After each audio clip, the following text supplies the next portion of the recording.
এরপরের প্রশ্ন হলো, জুমার দিন মসজিদে জিলাপি, মিষ্টি বা খাবারের প্যাকেট বিতরণ করা হয়, এগুলো খাওয়া কি গুনাহ হবে?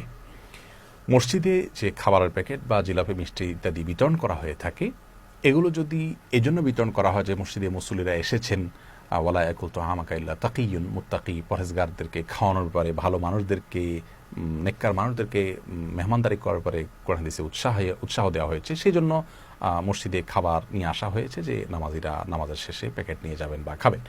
এরকম যদি হয় কোনো উদ্দেশ্য ছাড়া, জাস্ট নামাজিদেরকে খাওয়াচ্ছেন কেউ ভালো কাজের অংশ হিসাবে বা আল্লাহ তাআলার কাছে সওয়াবের আশায়, তাহলে সেই খাবার গ্রহণ করতে তো কোনো অসুবিধা নেই।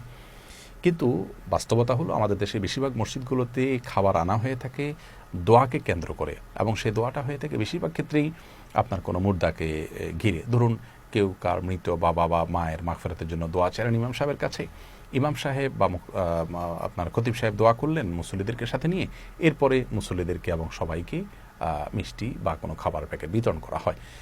মৃত ব্যক্তির জন্য দোয়া করে পারিশ্রম নেওয়া জায়েজ নাই, আর দোয়া করিয়ে পারিশ্রমিক দেওয়াও জায়েজ নাই। মৃত ব্যক্তির জন্য আমরা নিজের আল্লাহর কাছে দোয়া করব, অন্যদের কাছে দোয়া চাইব, কিন্তু কাউকে পারিশ্রমিক দিয়ে তাকে দিয়ে দোয়া করানো এটি উচিত নয়।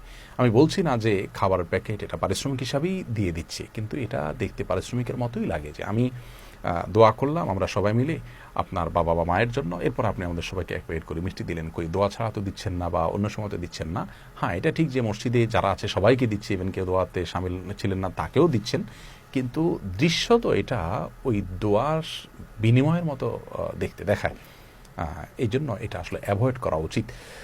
কিন্তু এটা খেলে একেবারে হারাম হয়ে যাবে বিষয়টাকে সেভাবে বলা কঠিন, তবে সন্দেহাতীতভাবে তাকওয়ার দাবি হলো এমনটি না করা, এবং যদি মৃত ব্যক্তির জন্য দোয়ার প্রয়োজন হয় তো মুসল্লিদের কাছে দোয়া চাওয়া যেতে পারে যে আপনারা সবাই আমার মায়ের জন্য বাবার জন্য দোয়া করবেন, তারা যাদের মতো দোয়া করলেন। আর আপনি খাবারটা এমনিতে মুসল্লিদেরকে একদিন খাবার দিলেন কিংবা অন্য কোনো গরিব মানুষদেরকে খাবার দিলেন, অর্থাৎ দোয়ার সাথে খাবারকে শর্তযুক্ত করে মুর্দা কেন্দ্রিক দোয়া করিয়ে তার বিনিময়ে খাবার দেয়া, এটি শরীয়তের দৃষ্টিকোণ থেকে সঠিক কাজ নয়।